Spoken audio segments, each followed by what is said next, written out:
Hi, this video is called What is a Project Board or a Steering Group and How to Set One Up.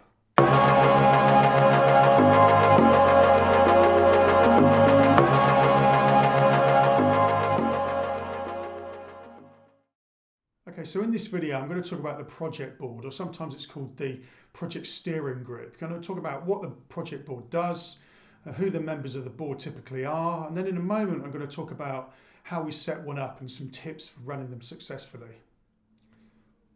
So what is the project board and what does it do then? So the project board is a governance function, and it's there to represent the viewpoint of the business. So it's there to set up the strategic direction for the project in the first instance. So it sets the objectives, and it sets the high level scope and the high level deliverables at the start of the project, and then it reviews them throughout the project as well. So it's there to provide project oversight, so to make sure that the project is delivering against its objectives and its business case, against the strategy, etc., and that it's on track to deliver against the agreed success criteria for the project. It's also there to make key decisions throughout the project. So obviously there are some decisions the project manager can't make because it's outside their pay grade or outside their responsibility, and it's up to the project board to make those decisions from a business perspective. So it's a key part of the process. And finally, the project board is there to help with insight and support on the project. So if the project needs some help on how to approach a particular problem, or which direction to take the project, or to escalate something that needs to be decided by the project board or senior people in the organisation, or it needs to free up some resource or something, then the project manager takes these sort of decisions and gets this help from the project board. Let's look at the project board members now. So when we're setting up our project board, what we're looking to do is to make sure that we've got key stakeholders represented throughout the project on the project board. And we don't want to have the project board too big. Typically 4 to 6 people works quite well. We're certainly going to have the project sponsor or the customer on there.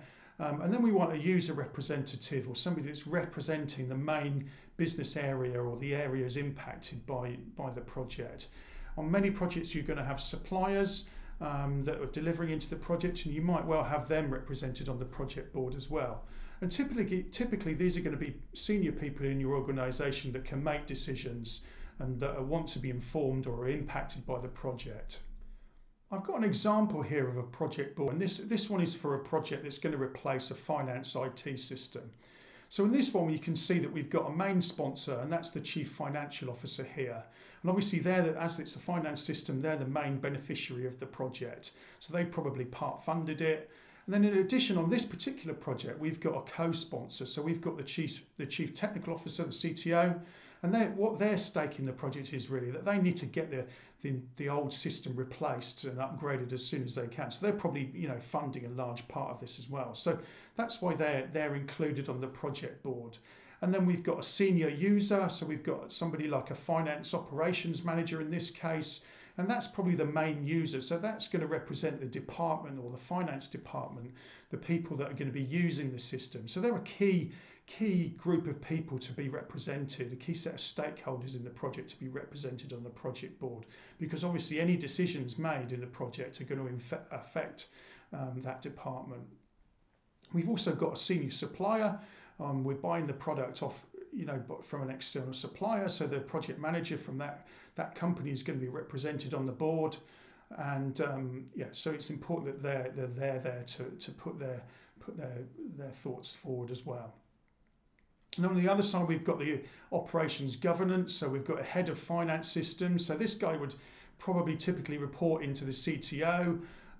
So they're going to be responsible for supporting the new finance system. So they're another set of people that are going to be impacted by the project once it goes live. And then finally, we've got the project manager. Now, technically speaking, they're not actually part of the decision-making part of the project board, but they will, of course, do all of the organising and all the chasing around and setting up the project board, etc. And they're going to typically chair the project board meetings when they happen. When I'm running my projects, I like to really get my project board set up pretty early on in the project. So the project might not have even got the full green light yet. So it would have, certainly we're going to do the project and we've got agreement to press ahead with the project, but we might not yet be have the project fully scoped out. But I really like to get the project established as early as I can, get that group of people working together pretty quickly.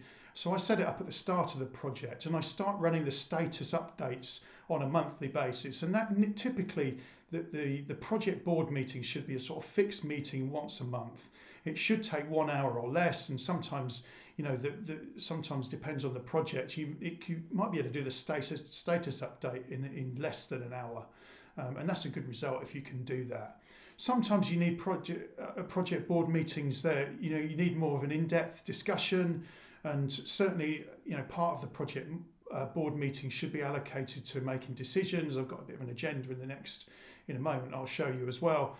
But sometimes the project board needs to meet outside of the monthly meeting as well. So, it might have ad hoc meetings. You might get the project board together several times in a short period of time if you've got a particular set of decisions to make that everybody needs to be involved in to make those decisions. So there's no sort of fixed rules in terms of how often the project board would meet. But certainly I would put in, as a minimum 1 meeting a month, just to provide the status update. And then, of course, this is all organised and documented and chaired by the project manager. So I've put together a typical agenda here for a monthly project board, and I've used this sort of format many times in the past. And it's all about communication and making sure that everybody on the project board is aware of what the status of the project is, what the challenges are, and what the challenges are ahead of us. So the first part of the meeting, I tend to cover a status update. So I update people on the overview of the project progress, how we're doing on the timeline, what's been delivered, etc., and how we're doing on the budget. And then I start to spend quite a bit of time talking about the project issues and how we're tackling them, and also I start to look at talk about what the project risks are and what the project board needs to be thinking about, what the risks that might impact the overall project, and what mitigating actions we might need to take, or if there is going to be what the risk actually is. Is it a risk to the timeline? Is it a risk to the budget, etc.? And then finally, I spend quite a bit of time talking about any help that I need on the project, or any escalations that I need to make up to the project board to get help with certain aspects of the project. And certainly I spend time on with the project board getting any decisions made in that meeting as well. Now, as I said, this meeting, I normally try and want to run this meeting in 1 hour, the status part of the meeting in 1 hour. But sometimes if you've got discussions to do or escalations or decisions to get made, that might take longer than an hour. So you might need to allocate more time for the meeting for that part of the meeting. But certainly you should be able to do the status update in half an hour or an hour. Once you get going and once you get practiced in this, you should be doing that in half an hour to 45 minutes. Okay, so I've provided there a very brief overview of what the project board is, some typical members on it, and how to run a project board a monthly project board agenda, etc. So my top tips would be really to set the project board up as early as you can in the project as you possibly can. Get that project board team working together, keep them engaged. It's all about good communication and being transparent about where we're actually up to with the status of the project, and making sure that there's no surprises for those members of the project board. And keeping everybody on the same page. It's also important to make sure that it's documented, so that you've got some sort of audit trail of what the decisions were made and when, etc. And having a really well-functioning project board, I found to make the project really run much more effectively and smoothly, and really help with a successful delivery of the project. Thanks for watching the video. Hope you've enjoyed it. Please subscribe by clicking on the button below. I'd love to hear your comments on how you're getting on setting up your project boards and any challenges that you've got.